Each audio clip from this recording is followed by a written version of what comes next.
Police officers have always gotten a bad rap for their authority over us, which is very often abused. However, the police are the first ones to get called into action whenever trouble arises, and they'll no doubt see some disturbing stuff. Here are 4 haunting stories of former police officers.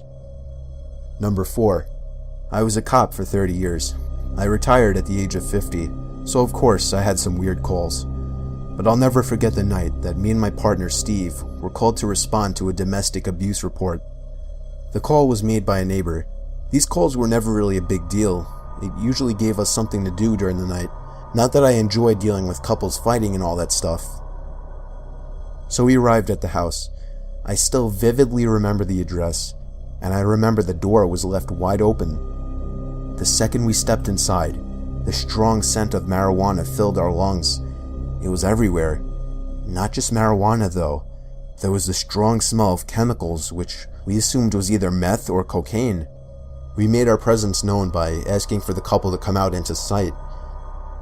A thump from the upstairs gave away their position. Steve had his hand on his holster, ready to pull his gun. But me?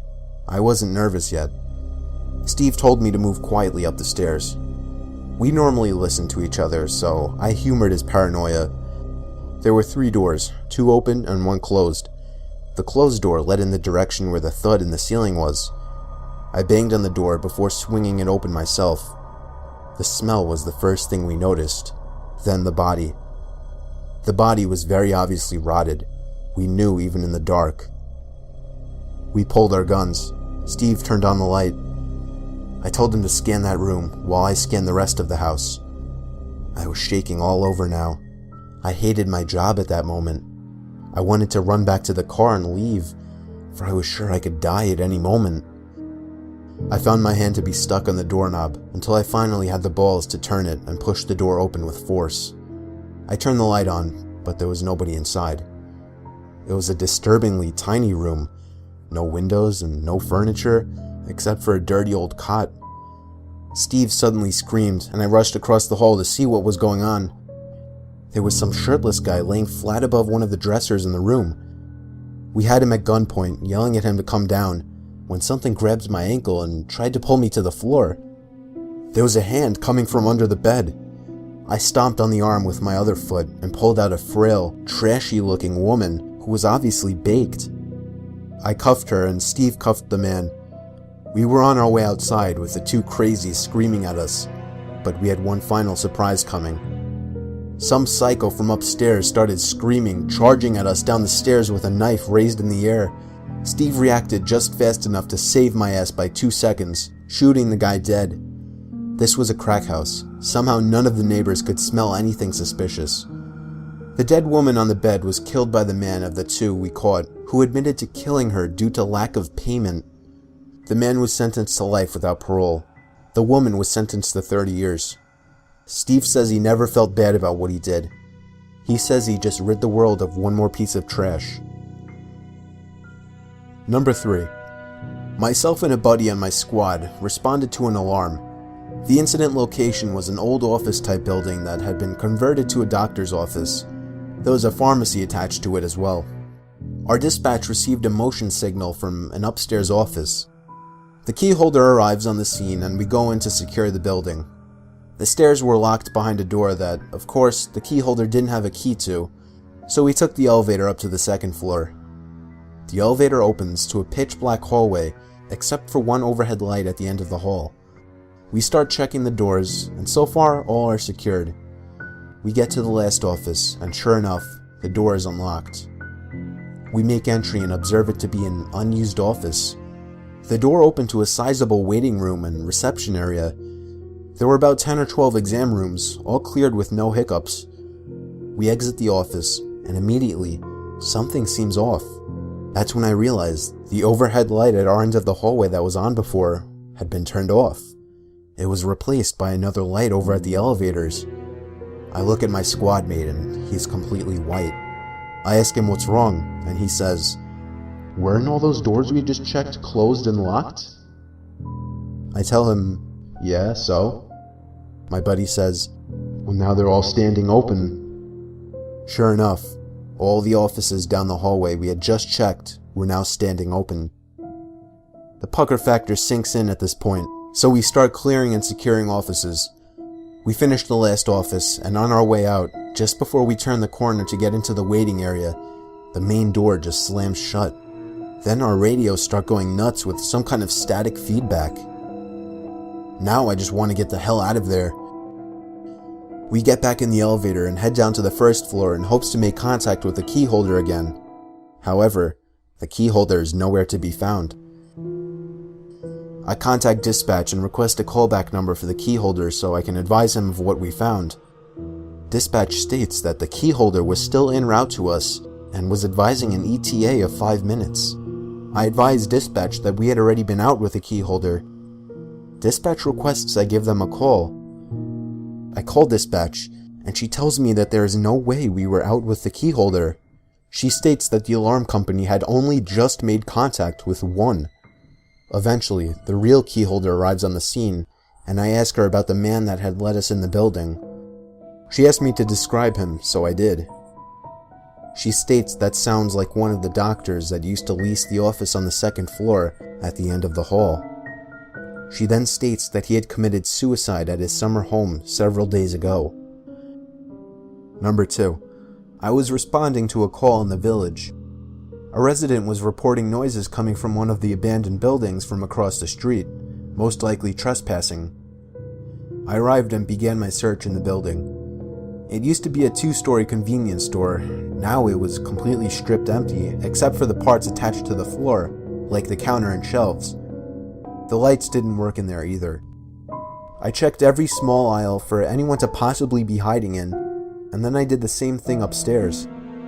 It was completely empty.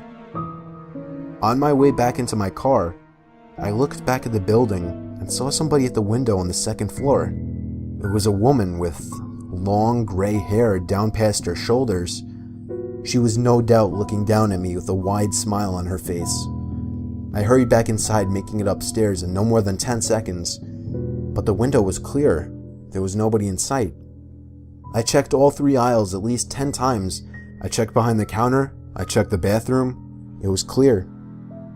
I was a little nervous, so I left again, thinking my mind was fooling me.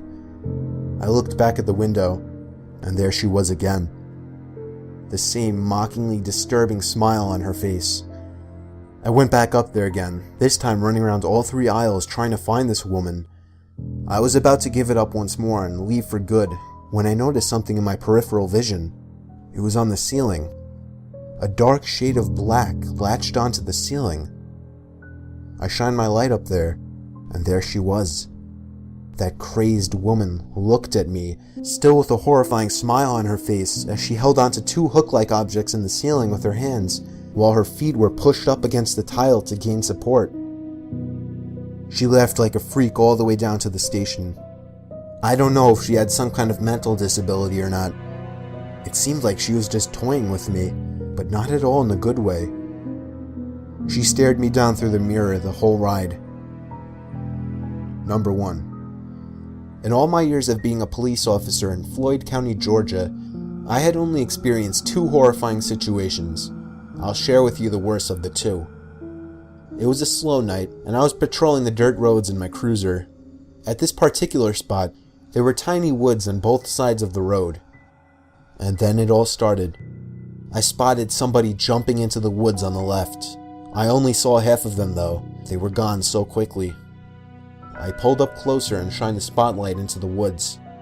I didn't see them. Unfortunately, it was kind of my job to check on things like this, so I hesitantly stepped out from the car and began searching. In a moment like this, I was so ready to pull my gun, as I was actually terrified. And then, the cliched snap of a branch from behind a tree almost made me want to run back to the car, but I instead did my job and called for them to come out. Someone wearing a mask stepped out from the tree. I told them to raise their arms, take off their mask, and come to me slowly. They raised their hands, but they didn't remove the mask. I tried to demonstrate my authority by yelling this time, ordering them to take it off. They looked as if they were about to take it off, when suddenly, he or she looked to their left, and then back at me. I heard footsteps coming from my right. I drew my gun. I yelled as loud as I could for everybody to come out with their hands up. You may be thinking, why? Well, if you were in this position, in this setting, you would have been shitting yourself just like I was. Another person wearing a mask walked over, this one holding an axe. I had my gun locked on him. But suddenly, footsteps started coming from all directions. I looked around, and I was surrounded. There were at least 10 strangers wearing masks, surrounding me almost in a circle, with only an opening behind me. Half of them were armed with axes and the like. I stood there, gun raised, but not even aimed at anything at this point. I felt like I was going to throw up. One of them, I'm not sure which, finally broke the silence, telling me in a muffled, deep voice, "Go away." My heart dropped as he said this, in a way that I knew I was going to live. I turned and ran for the car, driving down the road half a mile, all while calling for backup. As you would guess, the whole group was gone from the woods when a search squad arrived. I have a theory on this, however. I believe that what I witnessed was some kind of fucked up secret society that was planning on trapping an innocent passerby, and I think that whoever jumped into the woods as I was passing recognized my car as a police car and tried to hide. Had I not been a police officer, I believe they would have stopped me, led me to the woods, and done whatever this group does for its sick kicks.